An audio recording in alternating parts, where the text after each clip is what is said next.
Guys, as you go through the acquisition process, you will surely encounter the need for insurance on the property. I can tell you that not all insurance policies are created equal.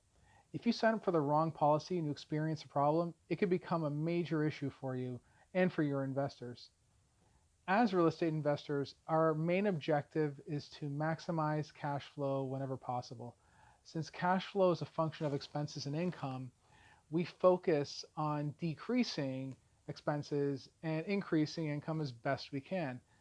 And there's expenses that are out of our control, out of our hands, and we're obligated to, like taxes and our mortgages and things like that that we've actually agreed to before we actually take the property down.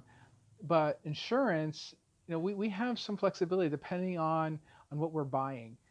So on just about every deal I've done so far, I've been able to get some savings on my insurance coverage. This was because I ran the property through two or three different brokers, and of course I did an apples to apples comparison between them. And it's important to note though that price is only one lever that you're pulling on. I compare them because there are differences in the policy, and you need to get the right coverage for that price that you're paying. And again, not all policies are created equal. For example, I received two proposals from two brokers. I've worked with each one of them before, and they were always very competitive.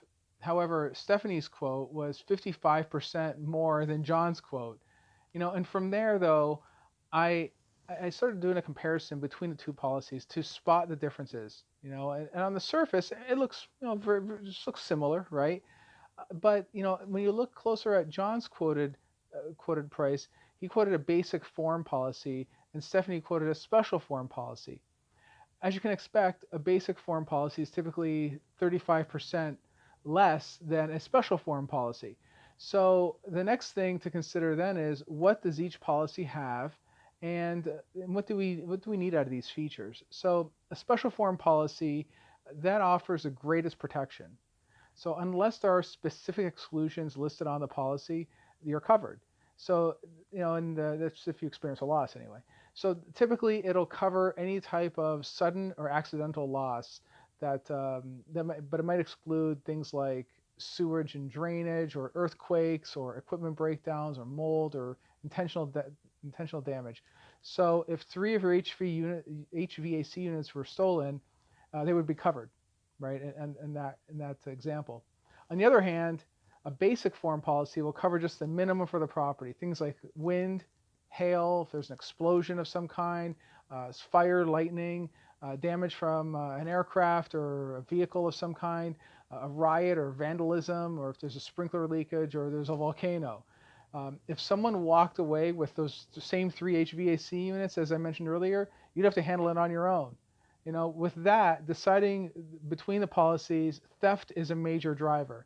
So you need to consider what the probability for theft is at that property. The same way you perform your own crime check when you're doing your due diligence, the insurance company does the same thing, right? They score the property and they compare it against other properties in the area and against the national average as well.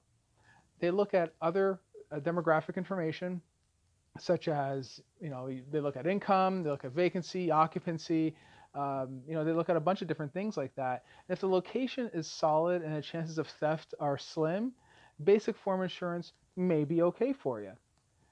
Such a property will have low vacancy, good rent, and probably even be owner occupied.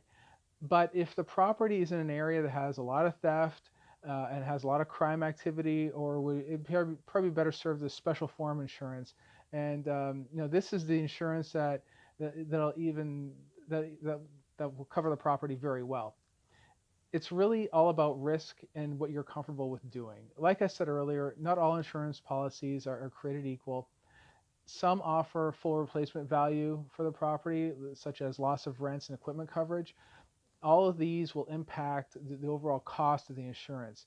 So spend the time to learn and understand in depth what you are getting and for how much. I would say that if you do not know what's on your insurance policy today, give the agent a call and ask them. From there, you can call another agent and ask them what they would insure the property for. Further, if you made improvements, like say you install cameras and you upgraded the electrical system to get rid of those old fuse panels, or the city improved the overall property and now crime might be a little lower, you might want to have the property requoted as well. So anyway, what do you guys think? Have you ever experienced a scenario where having better insurance saved you? Please leave them in the comments. I'd like to hear from you. And of course, if you enjoyed the video, please go ahead and share it. I look forward to talking to you again soon. Bye.